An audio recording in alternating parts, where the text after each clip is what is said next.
Mark Cuban, one of the many corporate executives and business people, have come out to endorse Kamala Harris.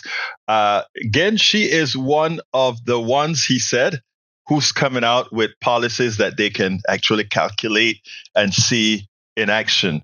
Of course, we know that the economists have already said that under her policies, the economy would likely grow. Under Trump's policy, we'll probably quickly get into a recession. I want you to listen to this, and then we'll take it on the other side. Mark Cuban has gone further today, not just trolling, attacking, fighting with Elon Musk about Kamala Harris policies versus Trump. He actually went as far as to officially endorse the Harris Walls ticket today. Watch this.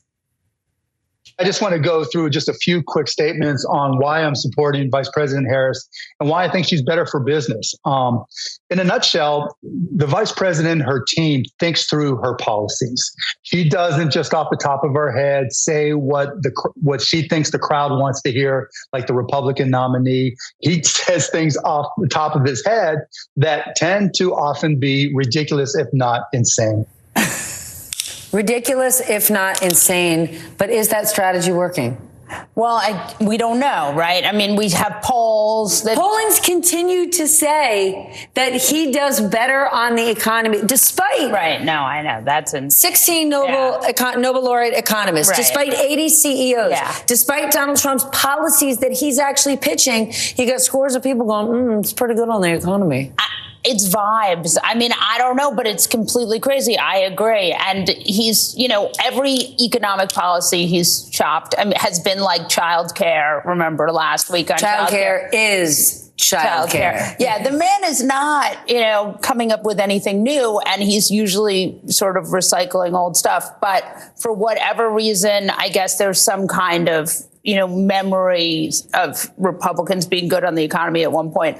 But yeah, no, I'm glad that Mark Cuban did that. And it's nice to see that there are some billionaires who don't just care about the 2025 tax cuts, the Trump tax cuts that are going to expire, and they want them to stay. But that's what's interesting, because Trump kind of has this two-tiered base of super, super wealthy people who don't want a wealth tax, who want to protect their situation, but also his core base, that blue-collar worker. And why they're so interesting is that was his original base, that forgotten American, right? But he didn't remember them. Joe Biden and Joe Biden's policies did deliver for that voter. Let me be clear. Over the last 100 years, the particular party that has raised the economy has been the Democratic Party. The Republican Party shows a substantially lower GDP and performance than the Democratic Party, and likewise with what they provide with people. Now, but Johnny Paz said earlier, maybe there's a time when they thought the Republican did well. There was never that time in their lifetime. What what our host had to say was actually the reality. She said that the people, when Trump got into office, he forgot about his base. When Biden got into office, he remembered all Americans, including Trump's base.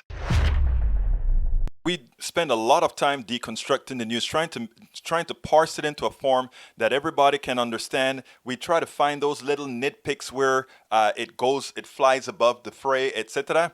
If you really like these videos that we do, I want to ask a big favor. Please go ahead. Number one, subscribe to our channel. And number two, please join if you can. Thank you so kindly for watching. Keep watching. Please remember to share. We must populate the entire internet with our progressive message, a message that we know is what most Americans say that they want. So help us, please join.